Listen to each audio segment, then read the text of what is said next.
Hey guys, welcome to the Bows. Today I'll be talking about an upcoming fight, Tony Ferguson versus Beneil Dariush. Right now, Tony Ferguson is a plus 135 underdog on DraftKings.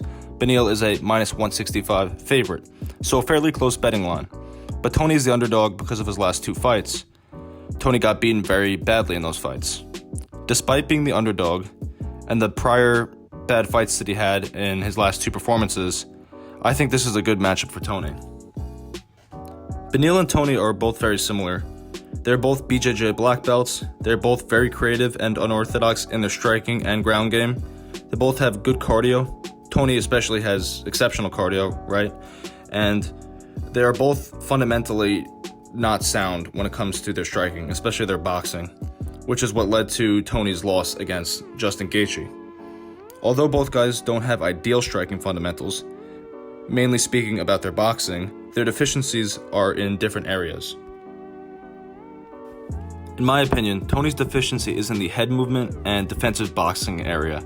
Tony's head is usually right there to be hit, and he leans back a lot with his chin in the air instead of slipping or moving his feet or having his guard up, which he also carries really low. I'm hoping in this next fight he holds his hands up higher. With Beneil, it's usually his footwork that gets him out of position to be hit. He gets in a habit sometimes of not moving his feet, so sometimes he's overextended and can easily get countered. However, he does appear to have his head off the center line more often than Tony does. Beneil's punching is also kind of awkward, and he also throws a lot of looping punches, but that's not as big of a concern as the footwork in my opinion. His punches come from weird angles, and he makes it work for him in his fights. I'm also hoping that Tony's boxing has been cleaned up a lot. He's been working with Freddie Roach, so I'm expecting him to be at least a little more fundamental in his boxing. I think if Tony throws mainly straight punches, he's got a good chance of winning. Like I said, Beneil throws a lot of looping punches, so if Tony can beat him to the punch, then he'll have success. Also, based on the deficiencies that both fighters have in the stand-up, it could end up being a battle of the chins. In this case, I take Tony all day, right? His chin's amazing. And it could be very well end up being this type of fight, this type of barn burner fight that a lot of people like to see. Overall, on paper, I think this is a good matchup for Tony. But the one thing I'm worried about is Tony's age, especially how it has affected his strength. In his last fight against Oliveira, he got ragdolled, and Oliveira is not known for being a big, strong guy. He's actually quite thin.